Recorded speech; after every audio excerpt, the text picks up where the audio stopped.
Hola, en esta oportunidad vamos a resolver el primer problema de segunda ley de la termodinámica, que también en este caso tiene un pequeño contenido sobre la primera ley.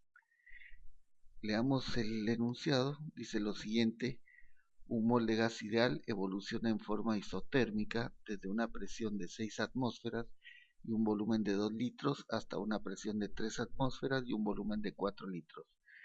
Establecer la variación de energía interna delta U y la variación de entropía del mismo. Y nos presenta acá un conjunto de opciones. Bien.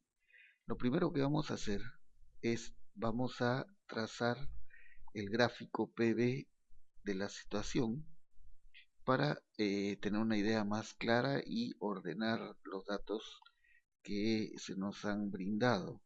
Entonces, recordemos que cuando un sistema experimenta una evolución isotérmica, es decir, a temperatura constante, la línea que representa dicho proceso es una línea que tiene esta forma. No es una línea recta, sino es una línea curveada que conecta el estado inicial, en este caso de 6 atmósferas y 2 litros, y el estado final de 3 atmósferas con 4 litros de volumen. Una vez establecido ese diagrama, que lo hacemos sobre todo para ordenar los datos que se nos han dado, vamos al concepto fundamental de la energía interna de un gas ideal. Recordemos que en un gas ideal la energía interna solo depende de la temperatura. Es decir, si no cambia la temperatura del gas, pues no cambiará la energía interna. Tal es el caso de este problema, que se nos ha especificado que a lo largo de esta trayectoria la temperatura del gas permanece constante.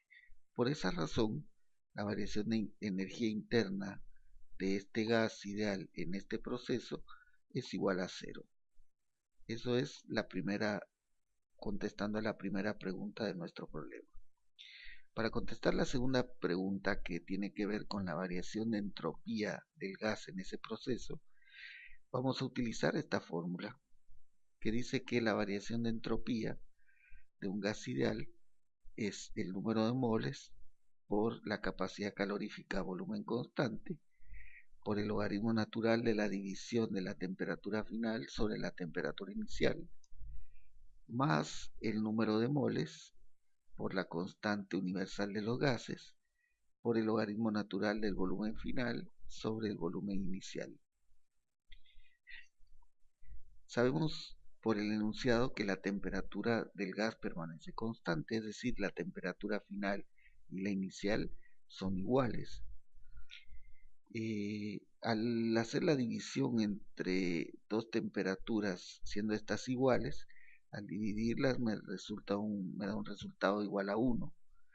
Logaritmo de 1 recordemos que vale 0 y por esa razón todo el primer término se anula. Quedamos solo con el segundo término, que es el número de moles por la constante de los gases por el logaritmo natural del volumen final sobre el inicial. Reemplazamos valores. Recordemos que era un mol de gas ideal.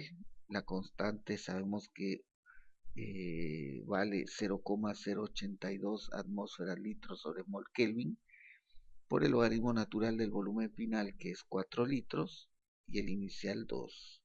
4 litros y 2. Al operar obtenemos el resultado de 0,56 litros, atmósferas litro dividido Kelvin. Ese es el valor de delta S, lo cual quiere decir que la entropía está aumentando, la entropía de ese gas aumentó. Por eso ponemos acá delta S es mayor que cero. En conclusión, entonces, la respuesta de este problema es: la variación de energía interna es cero y la variación de entropía de ese gas es mayor que cero. Bien, hasta acá llegamos. Muchas gracias. Suerte.